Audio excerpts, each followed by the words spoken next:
కోహినూర్ వజ్రము యొక్క భయంకరమైన రహస్యం. ఒక వజ్రం రాజ్యాలు కూలిపోయేలా చేసింది, రారాజులను చంపించింది, దాన్ని సొంతం చేసుకున్న ప్రతి ఒక్కరిని దురదృష్టం వెంటాడింది. ఇది సినిమా కథ కాదు, ఇది ప్రపంచంలోనే అత్యంత భయంకరమైన వజ్రం కథ. కోహినూర్ వజ్రం.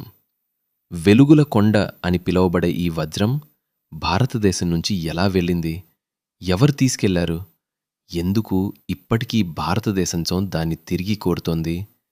ఈరోజు మనం తెలుసుకోబోతున్నాం కోహినూర్ యొక్క చీకటి రహస్యాన్ని. వజ్రం ఎలా దొరికింది?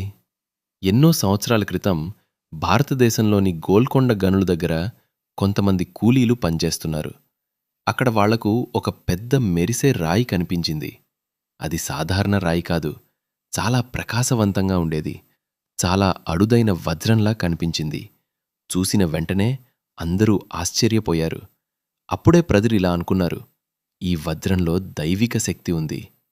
తర్వాత ఆ వజ్రానికి ఒక పేరు వచ్చింది, కోహినూర్.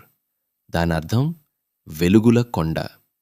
ఆ కాలంలో భారతదేశం ప్రపంచంలోని అత్యంత సంపన్న దేశాల్లో ఒకటి. అందుకే ప్రతి రాజు ఈ వజ్రాన్ని సొంతం చేసుకోవాలని కోరుకున్నాడు. ఎందుకంటే శక్తి, సంపద, గౌరవం అన్నీ ఈ వజ్రంతో వస్తాయని నమ్మకం.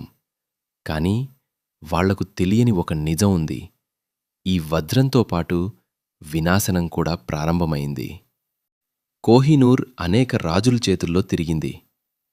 కాని ప్రతిసారి యుద్ధాలు ప్రారంభమయ్యాయి, కుటుంబాలు ఒకరినొకరు ద్రోహం చేసుకున్నాయి, రాజులు అధికారం కోసం ఒకరినొకరు చంపుకున్నారు. ఈ వజ్రాన్ని సొంతం చేసుకున్న చాలామంది రాజ్యాలను కోల్పోయారు, కారాగారాలకు వెళ్లారు, హింసాత్మక మరణాలు పొందారు. తర్వాత ఒక పాత నమ్మకం ప్రచారంలోకి వచ్చింది, ఈ వజ్రాన్ని దేవుడు లేదా మహిళ మాత్రమే సురక్షితంగా ధరించగలరు, పురుషులు ధరిస్తే దురదృష్టం వస్తుంది. కానీ అధికారంపై ఆశతో ఉన్న రాజులు ఆ హెచ్చరికను పట్టించుకోలేదు. తర్వాత ఈ వజ్రం మొఘల్ చక్రవర్తుల దగ్గరకు చేరింది. వాళ్లు దాన్ని ప్రసిద్ధమైన పీకాక్ సింహాసనంలో అమర్చారు. ఆ సింహాసనం బంగారం, వజ్రాలు, మాణిక్యాలతో అలంకరించబడి ఉండేది. కాని ఆ వెలుగు వెనుక చీకటి పెరుగుతూనే ఉంది. 1739 సంవత్సరంలో పర్షియా పాలకుడు నాదర్ షా ఢిల్లీ మీద దాడి చేశాడు. ఆ దాడి చాలా క్రూరంగా జరిగింది. వేలాది మంది ప్రజలు మరణించారు. బంగారం, నగలు, రాజభవనంలోని నిధులు అన్నీ దోచుకెళ్లబడ్డాయి. కాని నాదర్ షాకు ఒక నిధిపైనే ఎక్కువ ఆసక్తి ఉంది, కోహినూర్ వజ్రం. కథ ప్రకారం మొఘల్ చక్రవర్తి ఆ వజ్రాన్ని తన తలపాగాలో దాచుకున్నాడు. కాని నాదర్ షా ఒక తెలివైన పన్నాగం వేశాడు. ఒక రాజకీయ సమావేశంలో స్నేహానికి గుర్తుగా తలపాగాలు మార్చుకుందాం అనన్నాడు. ఆ కాలంలో అదొక సంప్రదాయం. చక్రవర్తి కూడా ఒప్పుకున్నాడు. తర్వాత నాదర్ షా తన గదిలో తలపాగా విప్పగానే ఒక ప్రకాశం గది మొత్తం నింపేసింది. ఆ వజ్రాన్ని చూసి అతను ఆశ్చర్యపోయి కోహినూర్ అని అరిచాడు. అలా ఆ వజ్రం ప్రపంచమంతా ప్రసిద్ధి చెందింది. కాని కొన్ని సంవత్సరాల తర్వాత నాదర్ షా కూడా హత్యకు గురయ్యాడు. అప్పట్నుంచి ఈ వజ్రంపై ఉన్న శాపం గురించి ప్రజలు ఇంకా ఎక్కువగా నమ్మడం ప్రారంభించారు. కోహినూర్ మళ్లీ వేరువేరు పాలకుల దగ్గరికి వెళ్ళింది. కాని ప్రతిసారి ఏదో ఒక విషాదం జరిగింది. కొంతమంది యుద్ధాల్లో ఓడిపోయారు, కొంతమంది ద్రోహానికి గురయ్యారు, కొంతమంది కుటుంబాలను కోల్పోయారు. ప్రజలు భయపడ్డం ప్రారంభించారు. అందరూ ఇలా చెప్పుకునేవారు, ఈ వజ్రం శక్తి ఇస్తుంది, కానీ జీవితాన్ని నాశనం చేస్తుంది. తర్వాత ఈ వజ్రం పంజాబ్ పాలకుడు మహారాజా రంజిత్ సింగ్ దగ్గరుండేది. ఆయన దాన్ని చాలా జాగ్రత్తగా కాపాడాడు. కానీ ఆయన మరణం తర్వాత బ్రిటిష్ ఈస్ట్ ఇండియా కంపెనీ పంజాబ్ను తన ఆధీనంలోకి తీసుకుంది. అప్పుడే కోహినూర్ బ్రిటిష్ వాళ్ళ చేతికి వెళ్ళిపోయింది. అప్పట్నుంచి చాలామంది భారతీయులు ఇలా నమ్ముతున్నారు, ఈ వజ్రాన్ని బ్రిటిష్ దోచుకెళ్లారు. కోహినూర్ వజ్రాన్ని క్వీన్ విక్టోరియాకు అందించారు.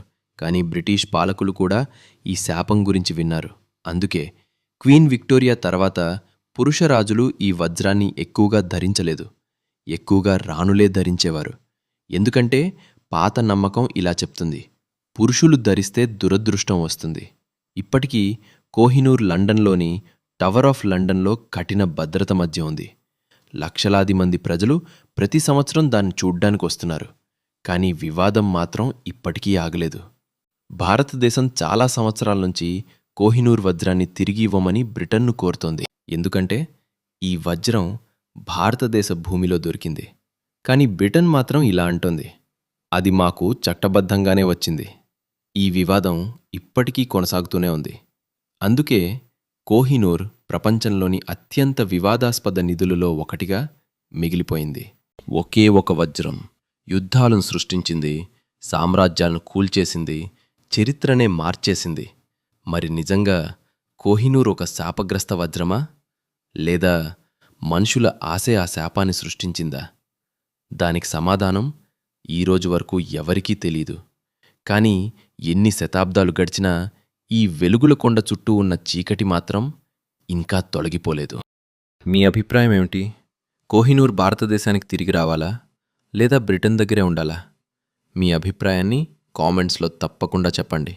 ఇలాంటి నిజమైన రహస్య కథల కోసం లైక్ చేయండి, షేర్ చేయండి, సబ్స్క్రైబ్ చేయండి.